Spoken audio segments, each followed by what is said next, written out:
លោកពូខ្ញុំ1m75 ហើយគីឡូតែ59គីឡូទេវ៉ាវខ្វះគីឡូច្រើនណាស់ក្មួយសម្លាញ់បាទប៉ុន្តែកម្ពស់គឺអែមមែនតែនកម្ពស់គឺកម្ពស់ superstar កម្ពស់ model អូខេតើតើនឹងបញ្ហាដែលក្មួយវឹកហាត់អត់ឡើងសាច់គឺក្មួយទៅឆែកបាទអំពីការីដែលក្មួយទៅញ៉ាំក្នុងមួយថ្ងៃក្មួយទៅញ៉ាំបានអញ្ចឹងណានៅក្នុងវីដេអូរបស់ពូនៅក្នុង YouTube គឺមាននិយាយក្មួយអាចចូលទៅឆែកបានឈ្មោះ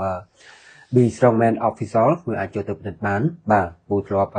និយាយនៅក្នុងវីដេអូមុនដែរហើយតើតើនឹងបញ្ហាម្លាំងសាច់អត់មានទេកាត់ពីការញ៉ាំឲ្យបានត្រឹមត្រូវមកបាទញ៉ាំឲ្យបានច្រើនមកហើយទៅតែញ៉ាំរបស់ដែលមានសារជាតិបាទញ៉ាំបានច្រើនមិនមែនចេះតែញ៉ាំទេណាក្មួយណានឹងហើយយើងរើសរបបអាហារញ៉ាំបាទហើយបើសិនជាយើងមិនសូវមានថវិកាទេ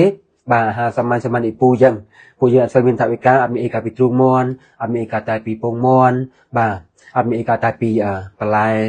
ផ្លែឈើដែលមានតម្លៃសមរម្យខ្លួនឯងរើសយកមកញ៉ាំបានហ្នឹងហើយអញ្ចឹងហើយមុននឹងញ៉ាំក្មួយទៅឆែកបាទចំនួនការីដែលក្មួយត្រូវញ៉ាំសិនហើយពិនិត្យមើលការគេងតាមមួយថ្ងៃមួយគេងបានគ្រប់គ្រាន់អត់ការគេងក៏សំខាន់ដែរសម្រាប់ការវឹកហាត់រាងកាយពូបញ្ជាក់បាទហើយមួយទៀតការញ៉ាំទឹកញ៉ាំអីឲ្យបានគ្រប់គ្រាន់គឺសំខាន់ជាពិសេសខែគឺខែក្តៅអញ្ចឹងហើយ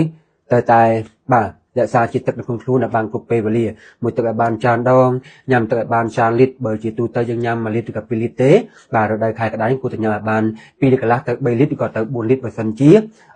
យើងធ្វើសកម្មភាពច្រើននៅក្នុងមួយថ្ងៃបាទអញ្ចឹងវីដេអូនេះគឺមានតែប៉ុណ្្នឹងហើយពូជូនពរបាទឲ្យក្មួយជោគជ័យលើការវឹកហាត់រាងកាយជោគជ័យលើការថែទាំសុខភាពពីព្រោះក្មួយគឺជាទំពាំងស្នងរស័យអញ្ចឹងនៅពេលដែលក្មួយមានរូបរាងកាយដែលរឹងមាំគឺប្រទេសយើងអាចពឹងផ្អែកបានទាំងថ្ងៃក្រោយដូច្នេះហើយពេលវេលានេះគឺជាពេលវេលាល្អបំផុតពូសូមបញ្ជាក់គឺជាពេលវេលាដែលសំខាន់បំផុតវឹកហាត់រាងកាយថែទាំសុខភាពបាទខំប្រឹងរៀនសូត្របណ្ដោះផ្នែកកំណត់អានសៀវភៅឲ្យបានច្រើនបាទ Be strong សូមអរគុណសម្រាប់សំណួរ